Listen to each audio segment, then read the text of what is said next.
Hello, fellow globalites, and welcome back to yet another TDA IdeaCast. My name is Henry Anderson, and I'll be your humble navigator through the world of global wisdom leadership. Now today, I'd like to give you a quick overview of what I think it takes to be a good global wisdom leader. Now I know everyone out there probably has their own viewpoints about this, and I'd be happy to receive your comments, so please write about this video or any future ones or any past ones. Please write in your comments on YouTube. I'd also like to mention that in August 2016, I will be uploading an online course on global wisdom leadership. So if you're interested in more details about what I will talk about today, and would like to do some exercises to help you build skills in global wisdom leadership, please check it out at my website, www.tdaassociates.com. That's also listed in my YouTube channel. So, I'd like to remind you that before I uploaded a video which I called the Lost Samurai, or How Not to Be a Global Wisdom Leader. And in this video, I talked about a Japanese manager who had been sent to New York, and he hadn't been there very long, but he really didn't know how to gather together the wisdom of the team, which I think is one of the key aspects of being a wisdom leader. So he essentially squashed all the ideas that his team gave him. So this is how not to be a global wisdom leader, but how do you be a good one? So I think there are essentially 4 parts here to this, and 2 of them are related to wisdom. One is developing your own personal wisdom, and the other is developing the capability to gather the wisdom of the team. Now, there's also the global part, being able to work multiculturally, especially on multicultural teams. And then finally, there is another leadership part, which is leadership for implementation, which is a little bit different from the leadership that you use when you're gathering the wisdom of the team. So first of all, let's talk about developing your own personal wisdom. I think it's pretty clear that you can't lead today's knowledge workers by knowledge alone. Knowledge is changing all the time, and especially if the people on your team are not from the same specialty as you are, then you're never going to be able to keep up with them. So what the team needs is a leader who has wisdom. The wisdom to understand key concepts, the essence of key concepts and problems in each of the team members' areas. And also will be able to lead the team to solutions that go for the common good and not just for the good of one or of the company. So I believe there are a number of different ways to develop this kind of wisdom.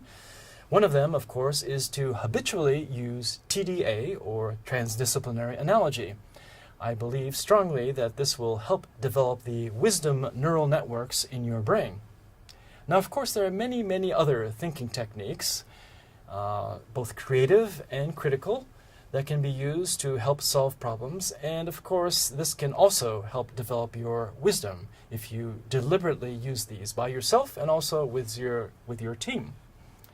Now, experience, both broad experience and deep experience, is very important for wisdom, but it requires a lot of self-reflection. If you don't reflect on your past, then it's very difficult to develop wisdom. Finally, there is the aspect of mindfulness, which seems to be gaining popularity today, even in the business world. Different meditation techniques can help you focus on your work better, allow you to make better decisions, come up with better ideas, etc. Many people already do mindfulness training, so in my course I will not do so and concentrate more on the thinking techniques and the self-reflection. So the second part is drawing out the wisdom of the team. And for this, you need a facilitative leadership style, which our friend the Lost Samurai didn't seem to have. Now, the word facilitator itself comes from the Latin, and it means to make it easier for the group to contribute their best ideas and opinions. Now, the facilitator has to maintain a good group climate so that everyone feels relaxed enough to contribute ideas that may sound strange, may be against common sense, but still could be very interesting if pursued. In addition, this facilitator has to stimulate idea generation. Now, just having a good climate may not be enough to get very interesting ideas. So there are certain tools and techniques the facilitator has to know and be able to use in a group situation. The facilitator also has to make sure that everyone is heard equally. There are some, as you know, people who talk too much, others who don't talk at all. So the facilitator has to try to equalize the input from each team member. And it's not easy to do that. Finally, the facilitator should be neutral and objective and not contribute his or her own ideas, at least in the beginning, because by doing so, the facilitator may influence the team to go in a certain direction, especially if the facilitator is the leader or the boss of the team. So that's something that needs to be done, but is often difficult for a leader to do.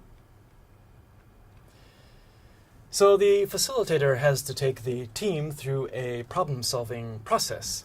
And there are many processes out there. Some of them are very long, have many steps, but I like to think simply, and I propose a simple 3-step process.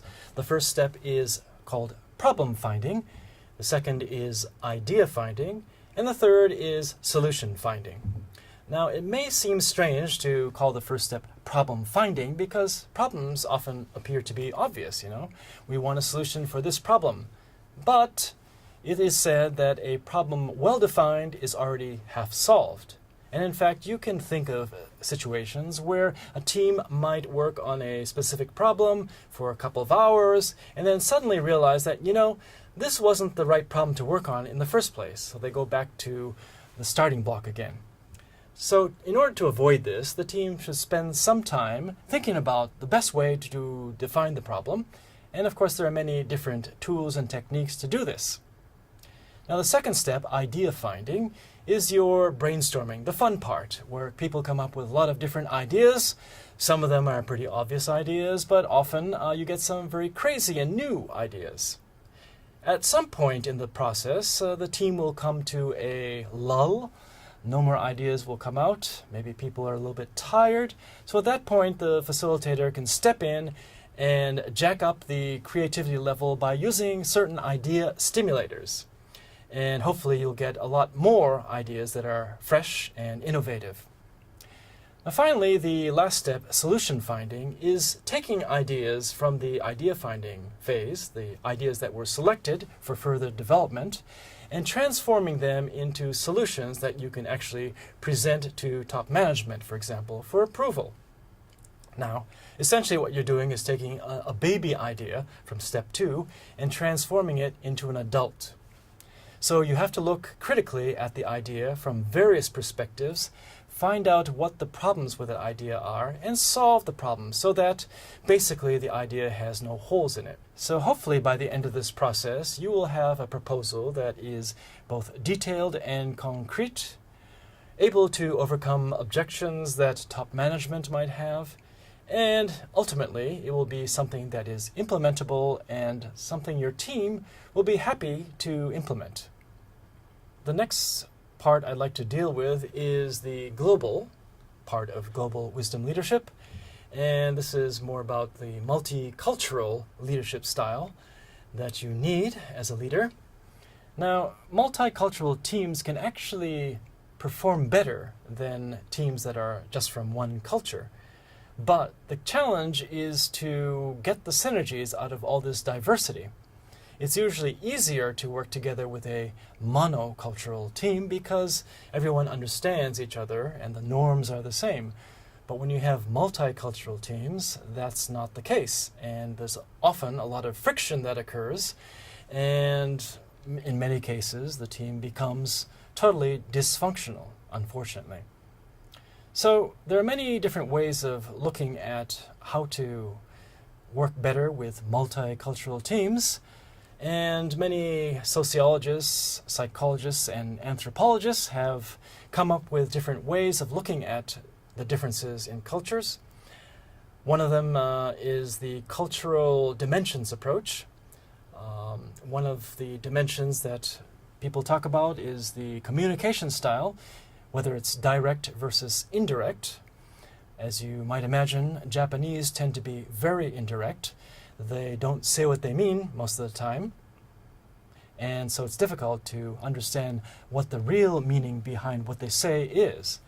Whereas, for example, Americans tend to be much more direct, and Germans and Dutch people tend to be even more direct, even abrasively so, at least by American standards. Now there's another dimension, for example, emotional versus unemotional communication styles. And as you can imagine, people in Southern Europe or Latin America or the Arab Gulf states, they tend to be a lot more emotional in their communication. Whereas Japanese, again, tend to be quite unemotional in their communication. So when you have those two styles together on a team, it often becomes a little bit scary for the unemotional people. And so the leader has to help that side and also try to tone down the more emotional members of the team. There's also another dimension on individualism versus group orientation. Americans tend to be quite individualistic.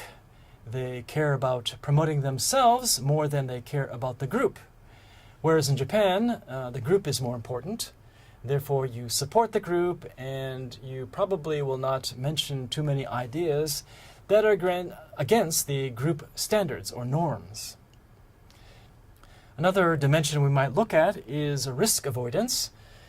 And again, the Japanese tend to be highly conscious of risk, and you will find that they often need total group consensus before they can go ahead with any proposal, whereas Americans tend to just do it, and if the top guy decides to go ahead with something, then the rest will tend to follow or have to follow. So these are all different kinds of dimensions you have to be aware of when you're a multicultural wisdom leader. So in summary, I think we've covered the main aspects of what I consider to be necessary to be a good global wisdom leader. First, the wisdom part, that is developing your own personal wisdom and also your capability to gather together the group wisdom. And secondly, the global part, which is being able to lead a multicultural team and get the best synergies out of their diversity. So I hope you'll be interested enough to take a look at the online course as well when it's up. And that's all for today then.